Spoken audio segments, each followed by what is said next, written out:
The Chuwi Freebook really piqued my interest because of the way you can just use the device. The Freebook comes in different variations, having 8, 12, 16 and 32 GB of RAM, and we're having 128, 256, 512 and 1 TB storage, but you can just see the indication this thing comes with 12 GB of RAM, and over here having 512 GB of storage. The design of the device is quite slim, but also it's not that wide like a gaming laptop or an older type of laptop. We don't have a numpad, something I personally use a lot, but that is something you can just add throughout the USB. By the way, I was with the connections. At the right side, it seems to be having the USB-C connections and the on-off switch over there. And then we're going to have a headphone jack out and another USB-C. So the Chuwi doesn't have an HDMI connection built in, so I'm guessing we need to use an OTG converter to get ourselves different features and extra USB ports. But that's one of the things that we're getting with a very slim design. We need to make concessions, or at least Chuwi itself. But let's take a close look at the power supply. So the hinges over here is of course a special hinge, not like your typical laptop. Here you can just actually sit and it can rotate in two different ways with some space between the screen and the display itself. But this thing does have like a very nice resistance. The keyboard itself feels very nice and very quality. And of course the laptop has a very nice original design with this time a QWERTY keyboard. And the touch itself, you can see we do have like a very nice travel when it comes to all of the buttons. Okay, so one of the positive things is that we have a massive mousepad when it comes to that. But how about the trackpad itself or the mousepad? So with the older models we always had like the extra features on the side. We have none of those. We can use every single part of the mousepad. The weirdest feature is actually this. So in the package we're having all kinds of, I think it's more like anti-spilling, or we have all kinds of different, let's say, versions when it comes to, let's say, the keyboard. So this is QWERTY. But let's do a chit chat about the specifications. So this thing comes with the Intel N100, also known as the codename Elder Lake, with max TDP with only 6 watts. So it's the 10 nanometer technology. The main board doesn't give any information whatsoever. Memory DDR5, 12 GB. So in here it seems to be that there are multiple slots in there, but that is kind of weird. But they are using Samsung, or what's claiming they're actually being implemented here. Graphic wise, having the Intel Ultra HD graphics. But one thing I wonder, if we're going to be stretching this thing, how hot does it get? And stretching the machine itself.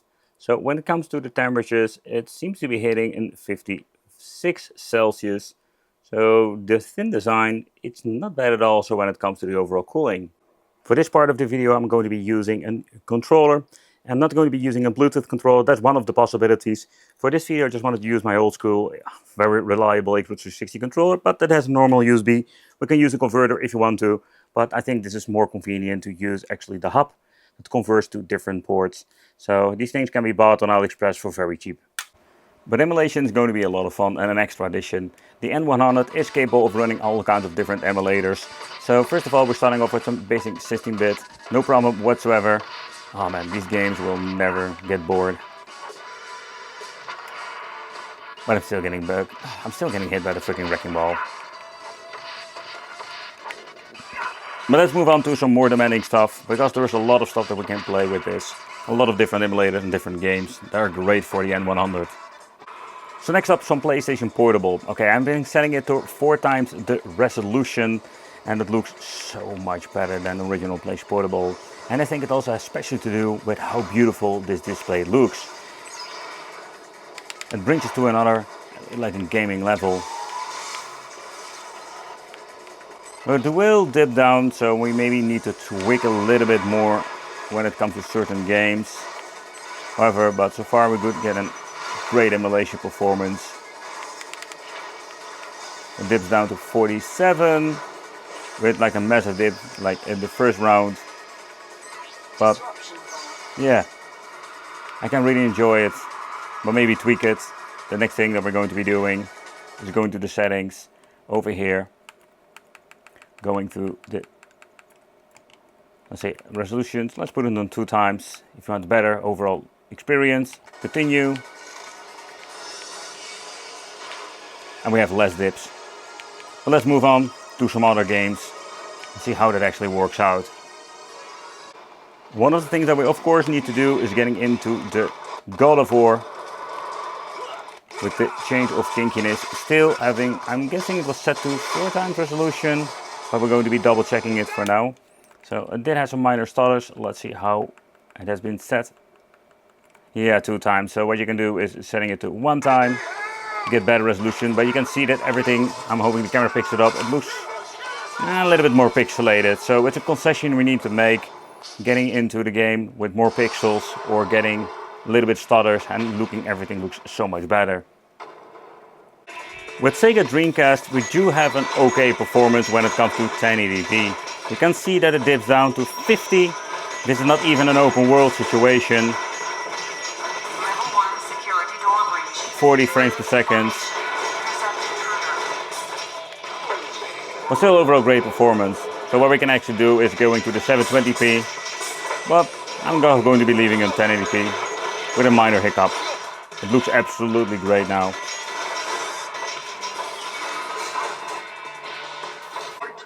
Let's move on to a different game, less demanding. Same settings, but the dips are not that crazy.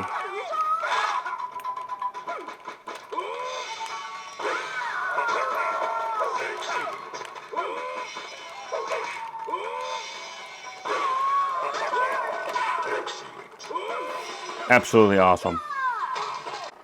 Before I forget, PlayStation 3 emulation. Just wanted to showcase that depending on the game, it can take up forever to actually load up, and getting into the game, this is the result we're having. It's fascinating to see that we can emulate PlayStation 3 on like such a low power chip like an N100.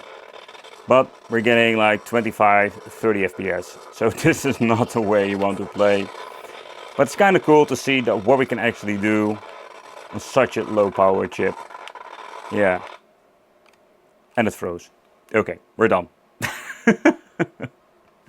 So for PlayStation 2, I just want to play on native resolution. The reason why is because you can do see where they have like some power left, like around 60, 70 something, it spikes to 80% of the GPU is being used. However, if you're going to be upscaling it, I did notice it started to stutter a lot. So for PlayStation 2, I'm just going to be leaving it on native resolution.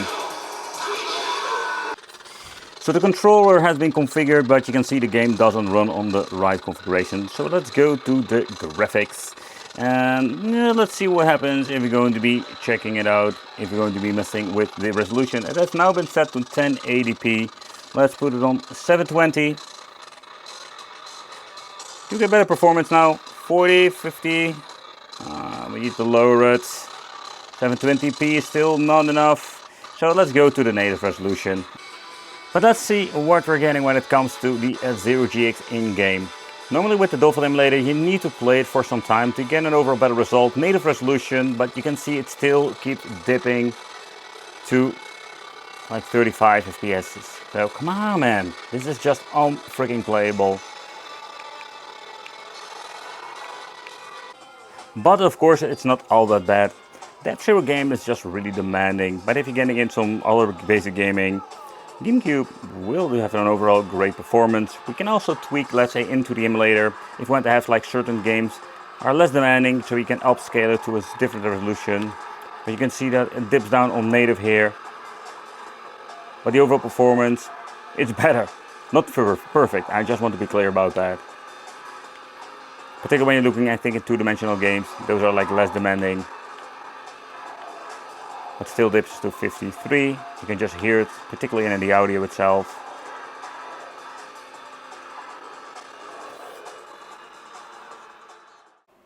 So when it comes to the teardown, it's quite easy. Yeah, it's always easy if you know where to basically looking for the screws. So around over here, the metal plate, you need to remove all of these tiny, like really tiny screws over here. And you need to remove the rubbery feet over there at the back. Then we can just actually remove the metal plate.